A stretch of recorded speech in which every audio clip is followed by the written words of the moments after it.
Thanksgiving dinner was meant to be warm, filled with laughter and cinnamon-scented memories.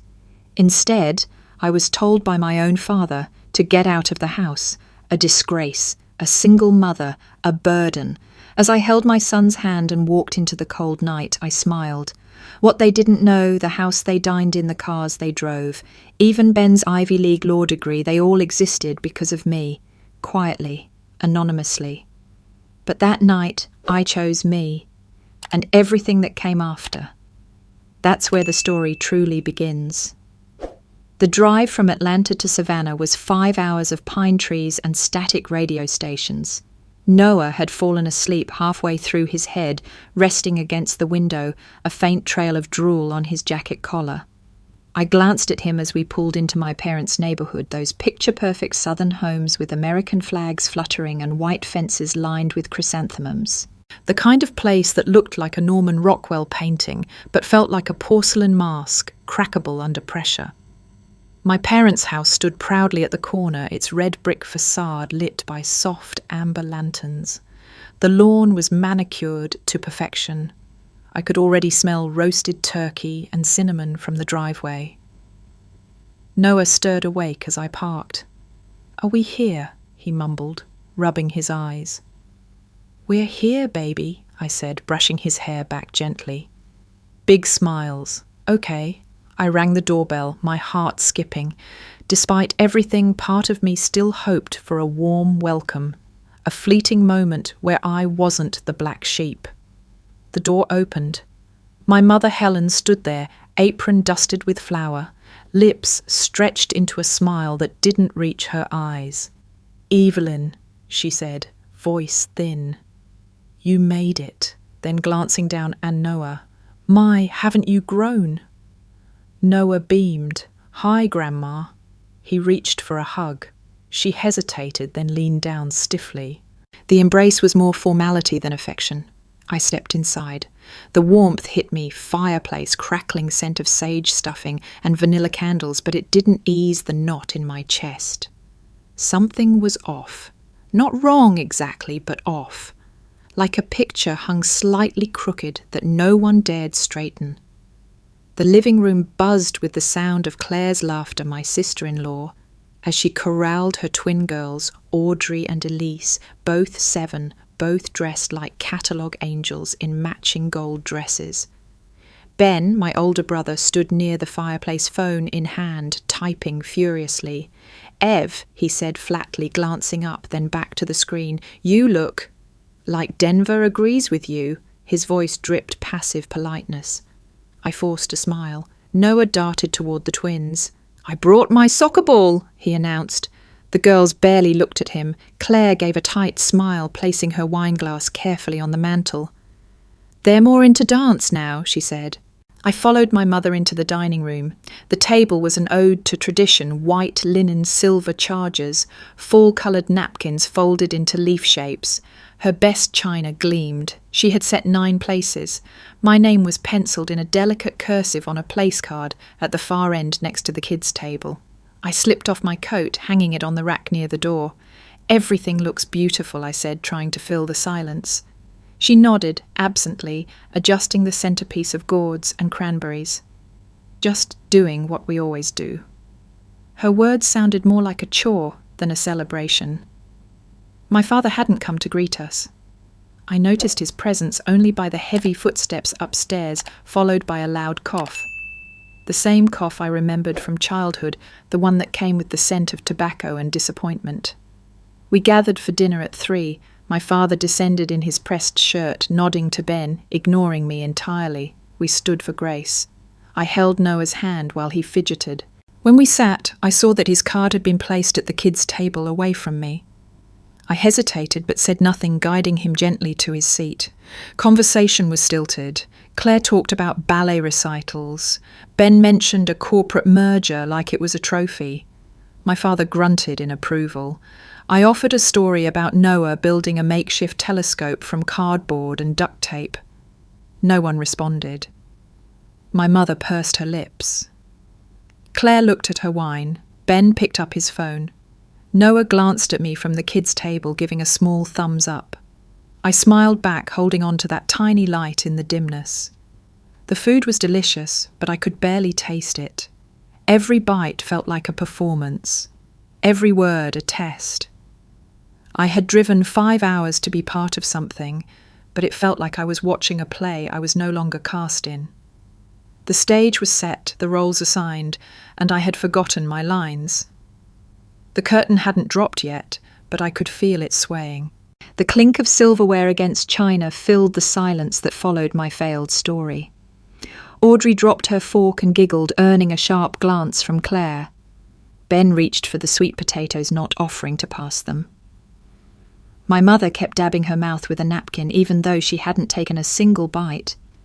Then, like thunder breaking across a summer sky, my father slammed his hand on the table. The room froze. Wine glasses trembled. The gravy boat tipped slightly. Noah stopped mid-bite, eyes wide as saucers. I stared at my father, heart thudding but expression calm. George Carter stood slowly, his face red and a voice shaking with barely contained rage. "You are a disgrace, Evelyn." There it was, the words, the verdict, the branding iron. Hot and public. A single mother he spat as if the phrase itself was bile. Still living in Denver, chasing who knows what. You think showing up once a year with your bastard child makes you family? The silence was deafening. Claire stiffened fork in mid-air. Ben didn't look up. My mother closed her eyes. No one said a word. I could feel Noah looking at me, confusion bleeding into fear. I didn't move. Not yet. "You think you can coast through life on pity and crumbs," George continued, voice louder now. "You sit there smiling like you belong here. But you don't. You never did. You don't carry this family. You drag it down." I finally took a breath. "I see," I said quietly. I stood smoothing the napkin onto the table. My hands didn't shake. My eyes stayed dry. And for the first time in my life, I didn't shrink. I straightened. I think I said, "That's enough." My father looked ready to shout again, but I didn't give him the chance. I turned to Noah. "Come on, sweetheart. Let's go." He blinked. "Are we leaving?" His little voice trembled. "Yes," I said, gently helping him out of his chair. "We're going somewhere peaceful." As I grabbed our coats, Claire blurted out, "Wait, so I mean it's not like it's a secret who's been paying Ben's student loans? It's not from Mom and Dad's retirement?" Ben shot her a look that could cut stone. "Claire." My mother cut in fast, voice sharp. "Enough, Claire."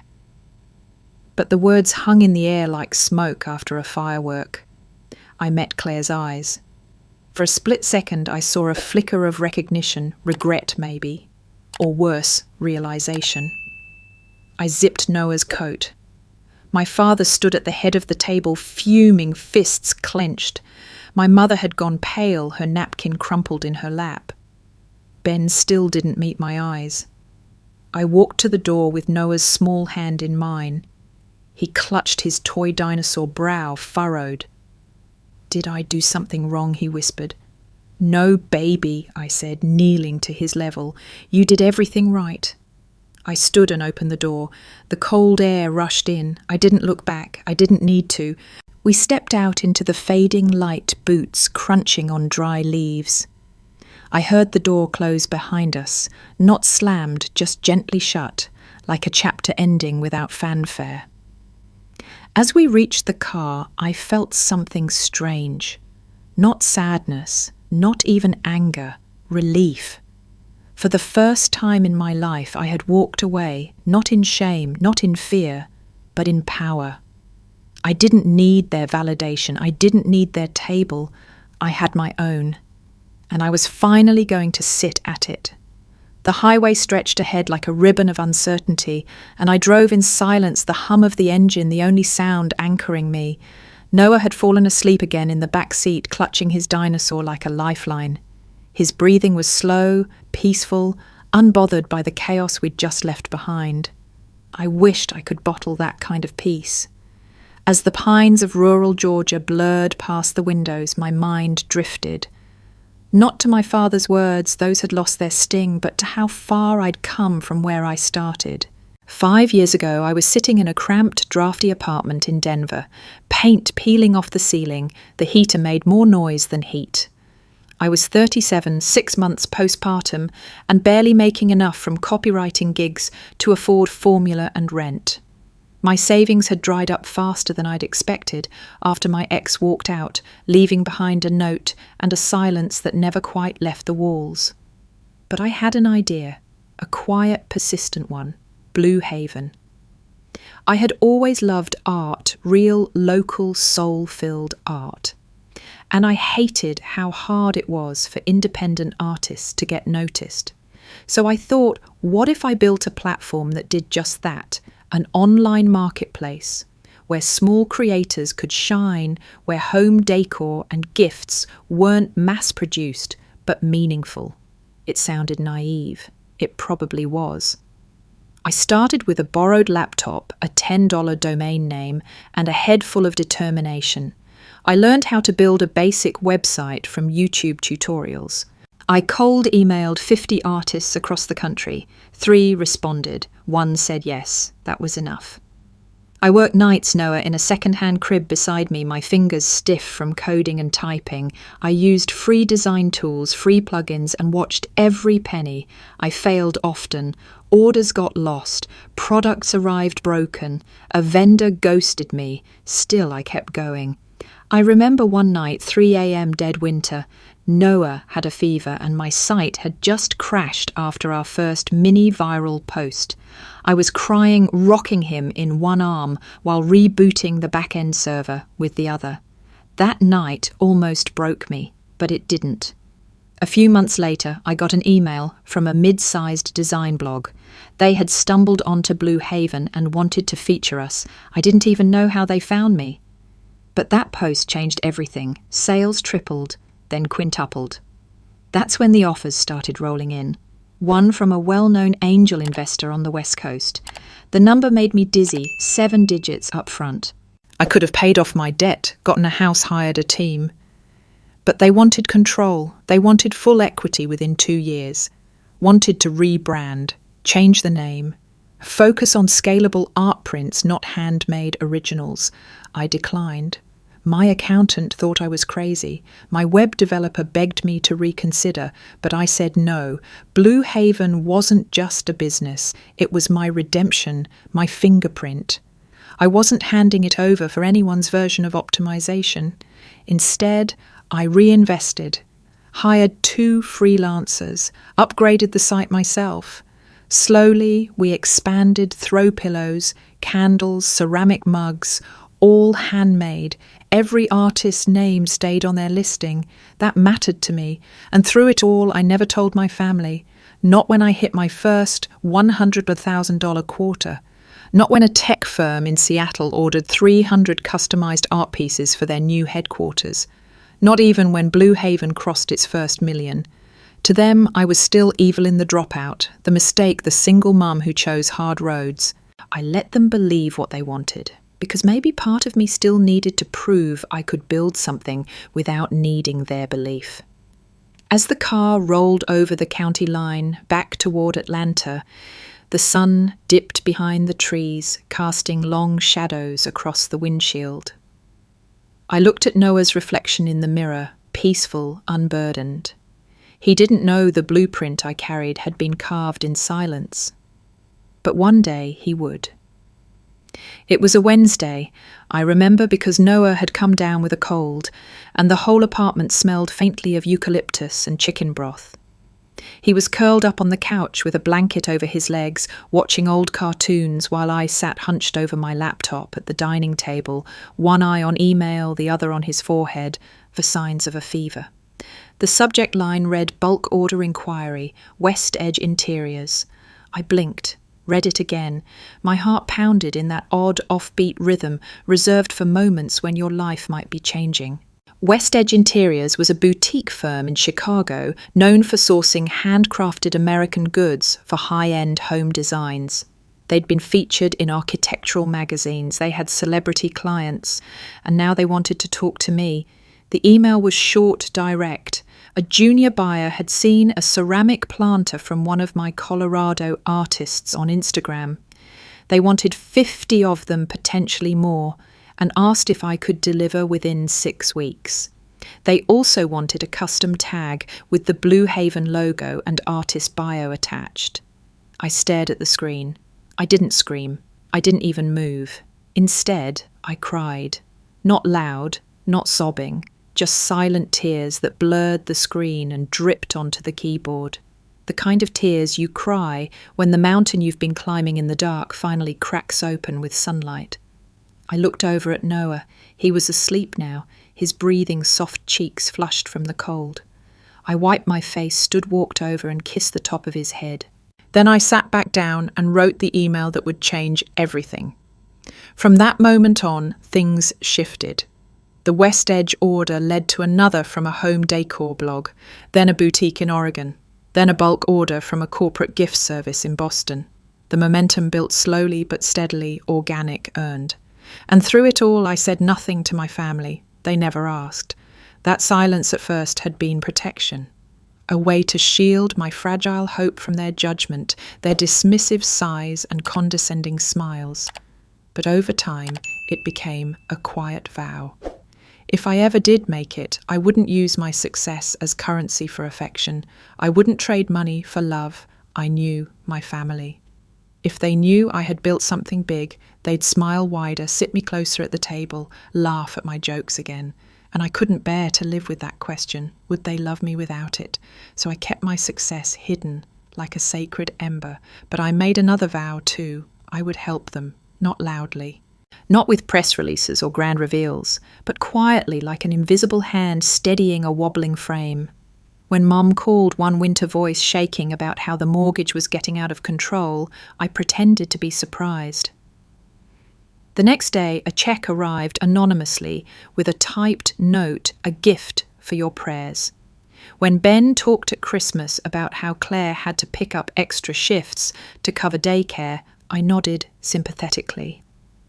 The following month, his student loan account reflected a mysterious payment that cleared half the balance. When Dad's beloved Buick started falling apart, he grumbled at dinner about how the old beast had finally given up.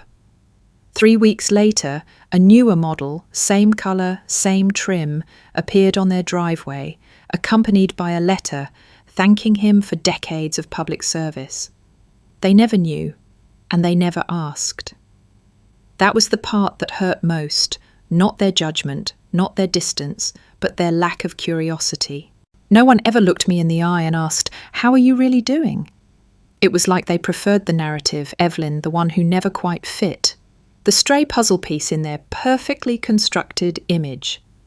And I let them believe it, because I wanted the next time someone loved me, it wouldn't be because I saved their house or paid their bills. It would be because they saw me, really saw me. It was nearly midnight when I sat down at my dining table laptop, open glass of cold tea beside me. Noah had fallen asleep with his arm draped over a stack of picture books, his toy dinosaur tucked beneath the covers. The house was quiet, the kind of silence that invites introspection rather than rest. I opened a folder titled Family Allocations. It wasn't labelled that at first. It used to be miscellaneous expenses, then outreach. But over time I started calling it what it was, survival insurance for people who never thought I could stand on my own. I pulled up the spreadsheet. Every entry was dated, categorised, accounted for. Mortgage payments to First Savannah Bank, monthly auto transfers to C. Carter, my mother's initials, tuition payoffs through a Delaware LLC for B. Carter miscellaneous utilities routed through Shell vendors. The total sat at the bottom, bolded, £1,804,260.93. I exhaled, long and slow. I'd seen the number before, but it still struck me like a slap wrapped in velvet. Nearly $2 million. Gone in silence, disguised in kindness, camouflaged by convenience, and they never noticed, not once. I clicked open a folder with receipts and screenshots. My mother's handwritten letter from 2 winters ago thanking whoever at the church must have prayed hard enough when the bank forgave her loan balance after a paperwork error. I had paid it 2 days before. Another document, Ben's scholarship letter from the South Atlantic Legal Equity Foundation, a name I made up for the fund I built to pay his tuition and bar prep. He had framed the letter and showed it off every time someone new came over. Then there was the Buick. Dad used to call it his war horse. He cried the day it died in a Publix parking lot. He'd been driving it since I was 16. The replacement arrived the following week, a near identical model, delivered to a dealership in Savannah. Paid in full. He thought it was a retirement benefit from his old union. None of it was. It was me. Every miracle, every windfall, every time they whispered about God's provision, it was my keyboard, my sleepless nights, my unspoken love. I had become a ghost in their story. A generous one, but invisible nonetheless. I thought back to a 4th of July 2 years ago when Ben had toasted to family who always shows up. My glass had stayed full. My smile had been hollow. They never asked why I always travelled alone, why I left early, why I didn't own a house in Savannah or bring dates to dinner. To them I was either pitied or ignored. Not once did anyone say, "Ev, tell us what you're building." Maybe they thought they were being polite. Or maybe they didn't care to know. I looked at the screen again. Nearly $2 million. Money that could have gone into expanding Blue Haven's warehouse, into Noah's college fund, into a little seaside cafe I dreamed of opening. Instead, it went to maintaining a fragile illusion of stability for people who never offered me the same. I minimized the spreadsheet. The truth wasn't in the numbers. It was in the silence surrounding them. I had built a legacy without applause, and I was starting to wonder if it was time to stop hiding it. The decision didn't come in a burst of anger. It came like a tide turning slow, steady, undeniable. As I stared at the spreadsheet, I felt a strange stillness settle over me. Not rage, not resentment, just clarity. I closed the laptop and sat in the quiet, my palms flat on the table. Then I got up, walked to the hallway closet and pulled out a small cedar box where I kept stationery. The old-fashioned, kind linen paper envelopes with real weight. One by one I wrote the letters. To my mother, "You used to say I was too sensitive, that I needed thicker skin, but I think it was your love that wore thin. I hope the house brings you peace, but I won't be funding its foundation anymore. To Ben, you always called me stubborn. Maybe you were right, but it was that stubbornness that cleared your loans, not a scholarship. You never asked where it came from. You never asked how I was doing. Consider this the end of my silent contributions. To my father, you told me I was a disgrace, but everything you stand on, your pride, your comfort, your car, it came from me, the daughter you dismissed, the one who chose wrong. I won't fund your silence anymore." Each letter ended the same way, the failure you never saw. I folded them carefully, sealed them with wax, and left them on the hallway table. Tomorrow I would mail them. Tonight I had one more thing to do. I reopened the laptop. First I logged into the portal for the family house mortgage. One click and the auto payment was cancelled. Next the utilities, then Ben's scholarship fund, then Mom's monthly allowance from the Shell Foundation, finally Dad's auto maintenance card. Each click felt lighter than the last. Then I called my attorney, left a message. "Hi, it's Evelyn. Please rescind all financial ties to the Carter Trust, effective immediately, and reallocate the foundation funds to community reinvestment initiatives instead." It was done. I closed the laptop, walked into the living room. Noah sat on the rug legs crossed, a Lego spaceship halfway constructed on the coffee table. His brow was furrowed in concentration, tongue poking slightly from the side of his mouth, just like mine used to when I was his age. "Hey, buddy," I said softly. He looked up and smiled. "Look, Mum. It has wings now. It's perfect," I whispered. I walked to the fridge, grabbed a soda. Not champagne, not wine. Just something cold and fizzy and honest. I cracked it open and sat on the floor beside him, knees brushing his. For the first time in years, I didn't feel like I was balancing 20 invisible plates. I wasn't covering for anyone. I wasn't propping up lives built on denial. I was just me, and that was enough. We sat there side by side, building nothing extraordinary, just plastic bricks and laughter. But it felt like a new beginning.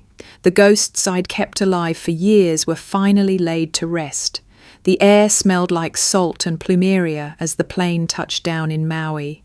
Noah pressed his face against the window, his breath fogging the glass. "Is this where the ocean lives?" he asked wide-eyed. I smiled softly. "Yeah, baby, this is where the ocean never sleeps."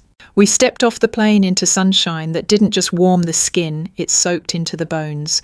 I hadn't been here in 4 years.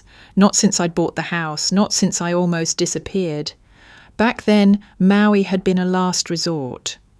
The beach house sat at the edge of a private cove, a modern glass-fronted structure with pale wood sun-bleached stone and the sea for a backyard.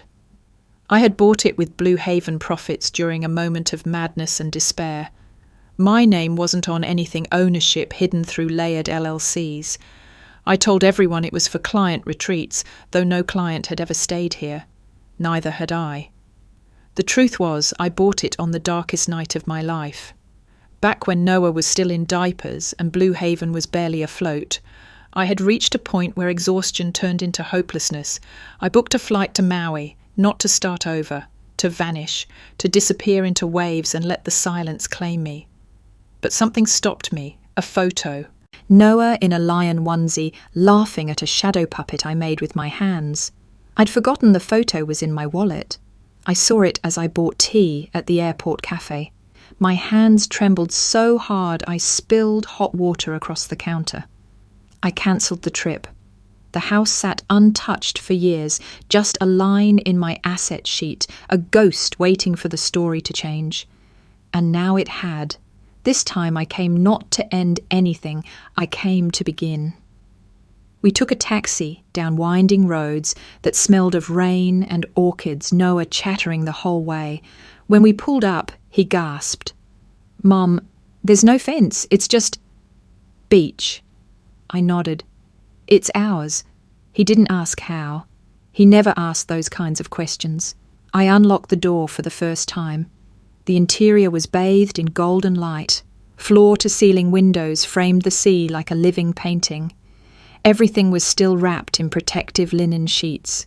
The house felt patient, like it had been waiting for someone to finally breathe inside it. We walked barefoot through each room. Noah ran circles on the polished floor, shouting echoes into empty walls. I opened the balcony doors, letting the wind pour in like a benediction. That night we ate dinner on the patio, grilled cheese and pineapple juice. Noah built a tiny sandcastle by the steps, his laughter mixing with the rhythm of the waves. I sat beside him, knees drawn up, arms around my legs. I looked at the ocean and thought about that old flight I never took, the goodbye I never said, the vanishing I almost chose. And I whispered thank you to the wind, to time, to the weight that never quite pushed me under. This place wasn't a hiding spot anymore. It was a beginning. The next morning, sunlight spilled through the glass walls, painting golden stripes across the hardwood floors. I woke to the sound of Noah's bare feet thumping through the hallway and his delighted shout from the back patio. "Mum, the ocean is still here." I chuckled, rubbing sleep from my eyes as I followed his voice. He stood on the steps leading to the sand arms, outstretched, wind whipping his hair. His pajama pants were already soaked from the knees down. "Can we stay here forever?" he asked, turning to me, eyes squinting in the sun. I opened my mouth, then closed it. The answer stuck in my throat, not because I didn't want to say yes, but because I wasn't sure what staying forever meant anymore. Instead, I said, "Let's have breakfast first." We ate on the deck toast papaya slices and 2 sweet cereal from a gas station box. Noah munched happily, legs swinging under the chair, chattering about dolphins and volcanoes. I nodded, listening, but my mind was somewhere else. The island was still, but my thoughts were restless. That night, after Noah had fallen asleep, curled up with his favourite stuffed dinosaur, I opened my laptop for the first time since we arrived. Not for Blue Haven. Not for budgets or shipments or customer support tickets. I opened a blank document. And I began to write. Not business plans, not profit forecasts, stories, memories. First about a woman in Missouri, single mother of 2, escaping an abusive marriage who'd once sold embroidered tea towels through Blue Haven. I remembered how she cried when I called her to offer a feature spot on the homepage. She'd made enough money that month to afford a security deposit on a new apartment, then another from Arizona, a retired Army veteran raising her granddaughter alone. She used her pension and side hustle in clay jewelry to keep the lights on. When her car broke down, I sent an anonymous donation. She thought it was a grant she'd forgotten applying for. Another from Michigan, a recent widow, 3 kids. She made reclaimed wood art every piece a prayer for healing. We sold out her inventory in a weekend.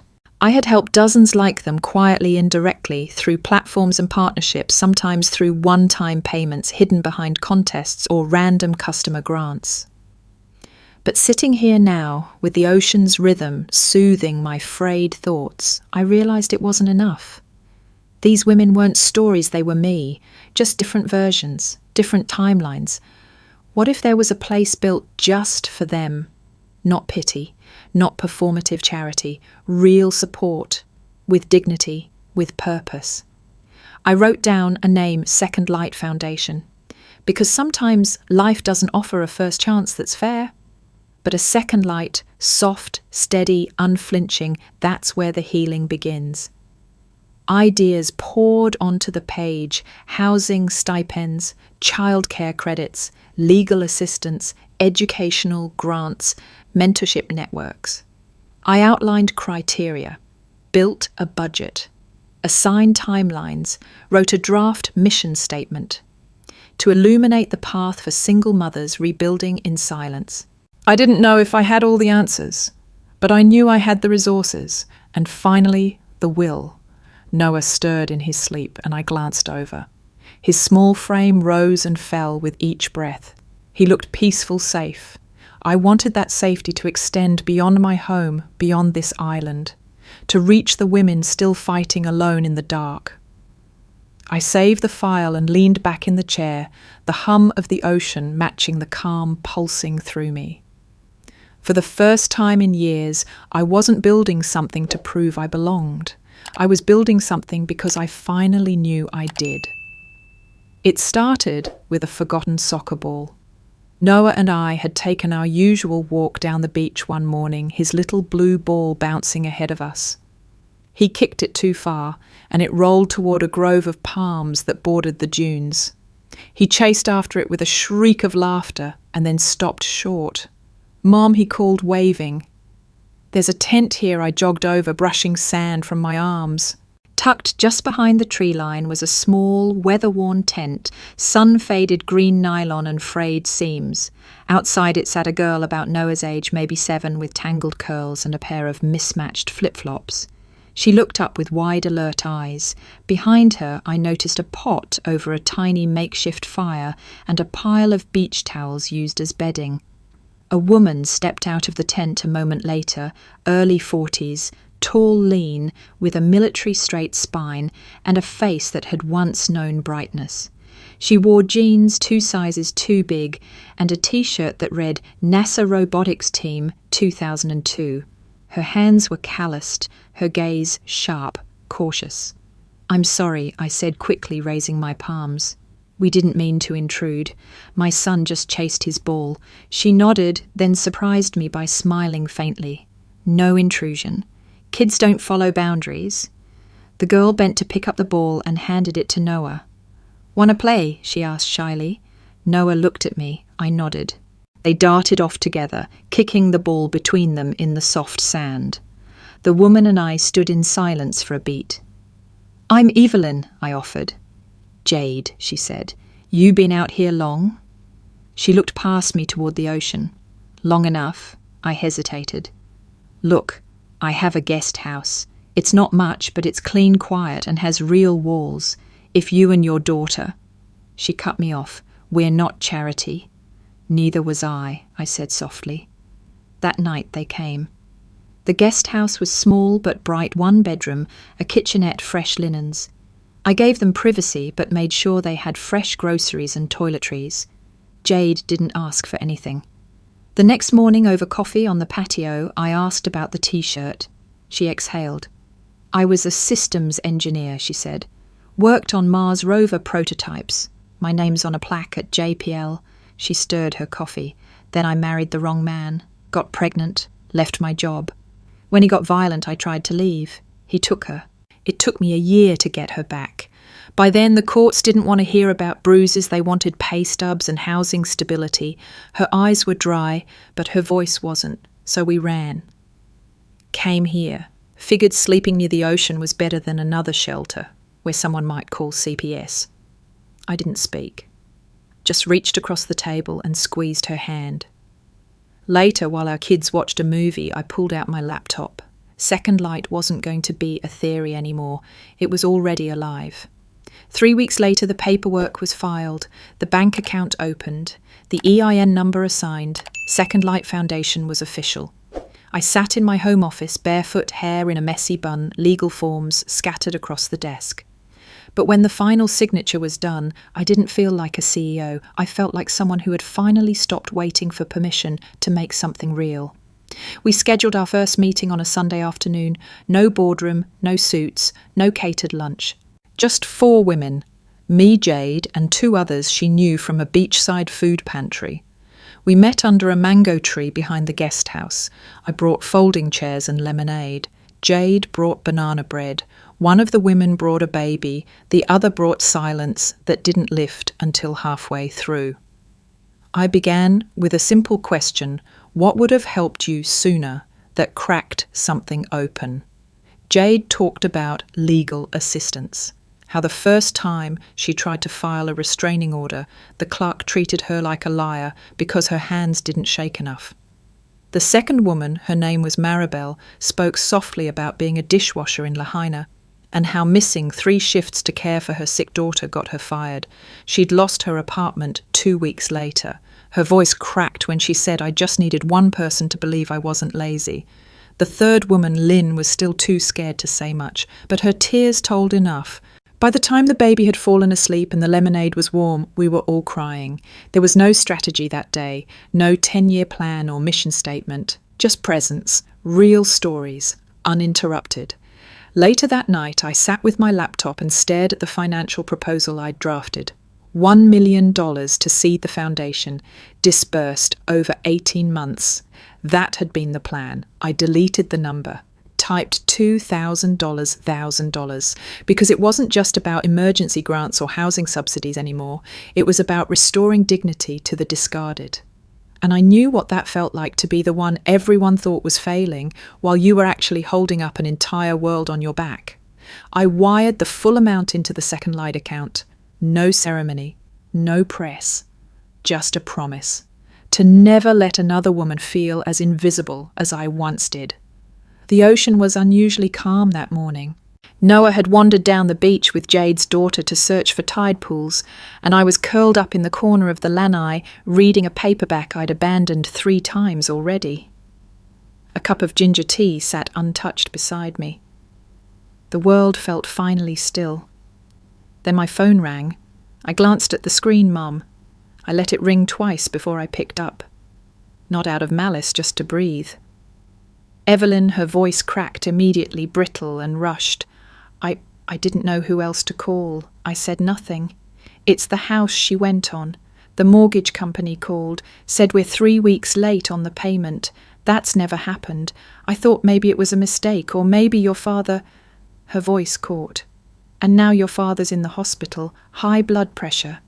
He collapsed in the yard this morning. Evelyn, we don't know what's going on. I closed my eyes. I had known this would happen. Eventually. The moment I cancelled those payments, a timer had started. I'd even marked it on a sticky note tucked under my laptop. Impact window 30-45 days. That's how long it would take before the scaffolding cracked.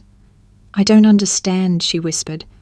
I thought everything was fine. Your father swore the pension was enough. He said we were secure. Evelyn, do you know anything about this? I inhaled deeply, letting the silence settle. I do, I said, finally. A pause.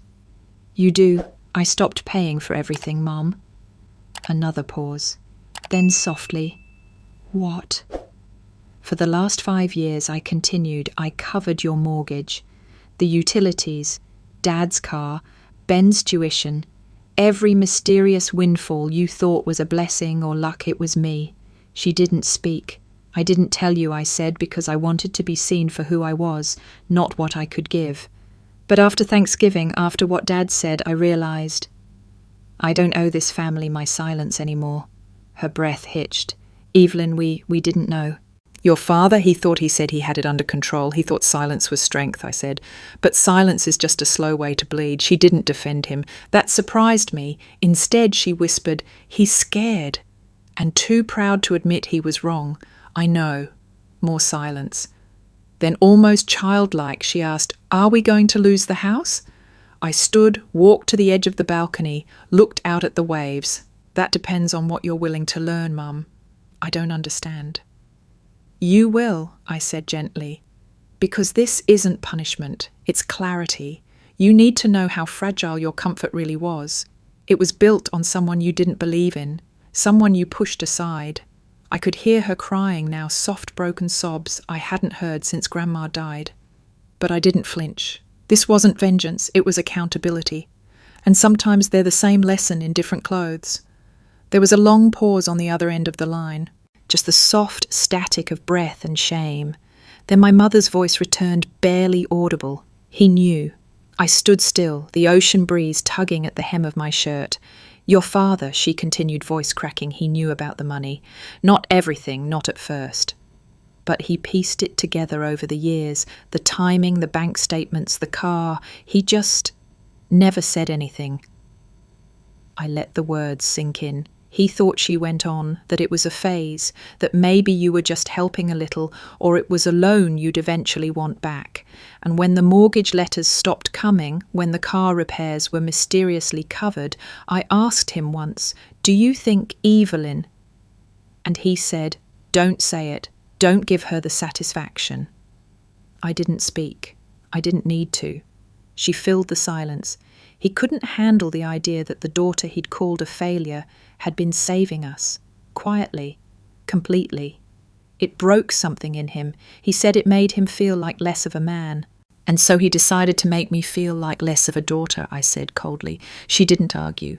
He wasn't angry at you, she whispered. He was ashamed. He couldn't reconcile the man he thought he was with the truth of what you'd done.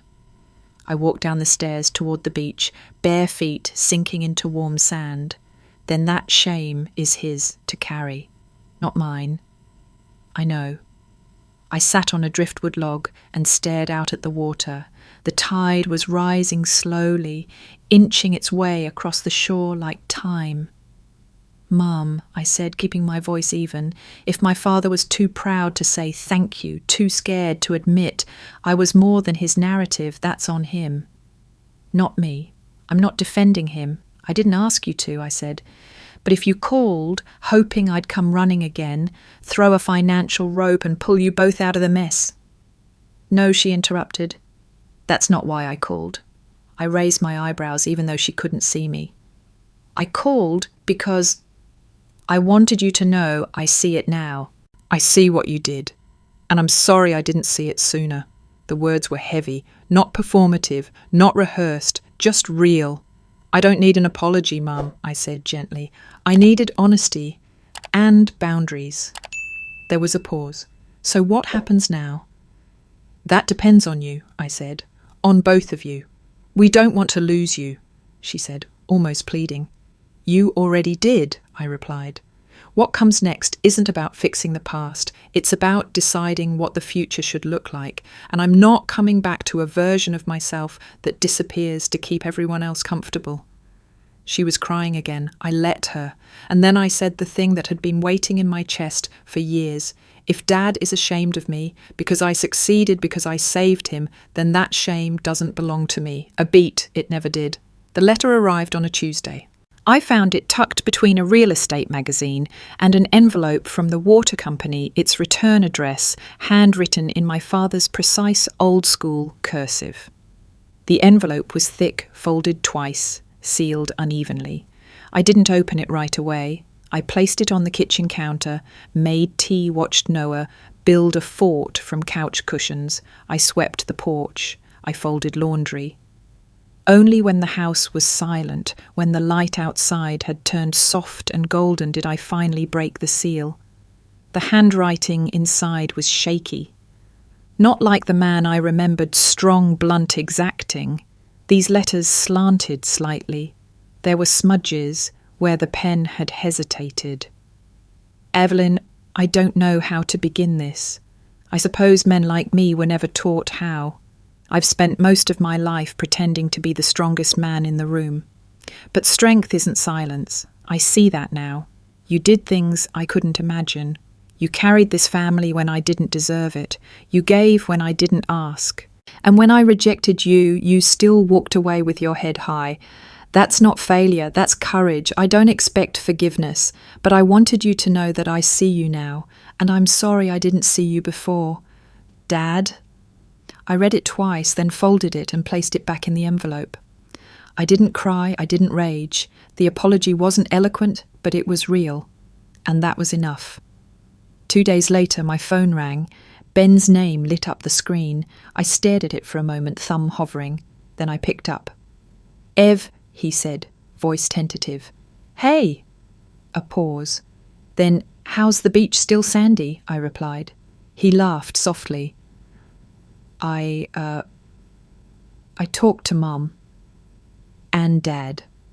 Sounds like things got pretty real. They did.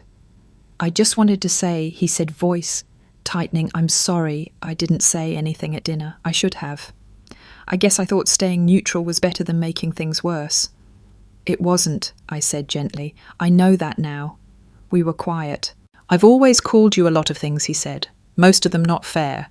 But if it means anything now, you're my sister. And I'm proud of you. That made me pause. Thanks, Ben. Before we hung up, he added, if you ever want to visit Charlotte, we'll make space. Real space, not the folding chair at the kids' table kind. I smiled.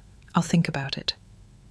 That evening, as I watched the sun sink below the horizon, painting the sky in lavender and peach, another message arrived, this time from my mother, a photo.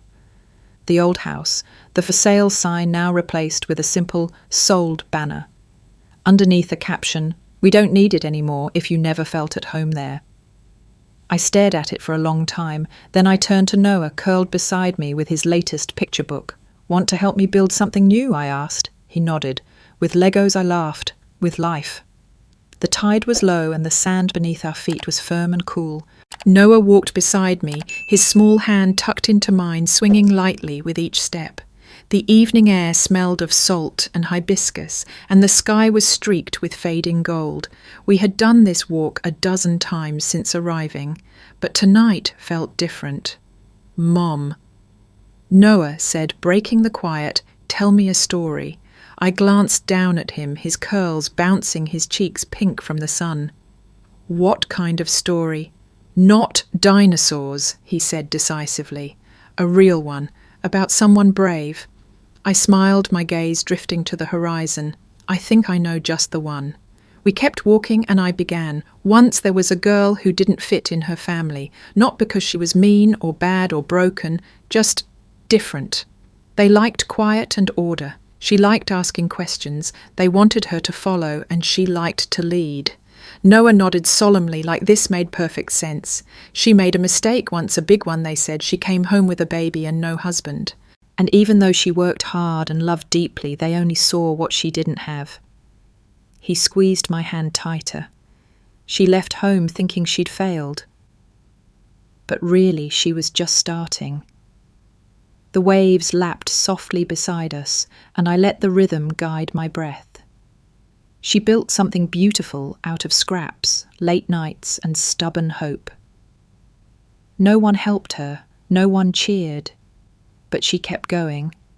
Noah looked up at me curious. Did they ever say, sorry? Eventually, I said. But that wasn't the most important part. She stopped waiting for their love to prove her worth. She found it in herself. He was quiet for a while, digesting. Then he asked, was the girl you? I paused. Yes, I said. He didn't say anything, just smiled and leaned his head against my side as we walked. We reached the far curve of the beach where the rocks formed tide pools and the moonlight glittered on the water. I sat down on the sand, pulling him onto my lap. He curled into me, warm and safe. "Do you think I'll be brave like you?" he asked. "You already are," I whispered into his hair. The ocean spoke in whispers, the stars blinked above. And in that quiet, in that moment, I knew that I had rewritten the story not just for me, but for him. A new legacy, built not on shame or silence, but truth and love and the audacity to begin again. I looked out at the endless horizon and felt something unshakable settle in my chest. Sometimes, I said softly, the most radical love begins when you choose yourself first.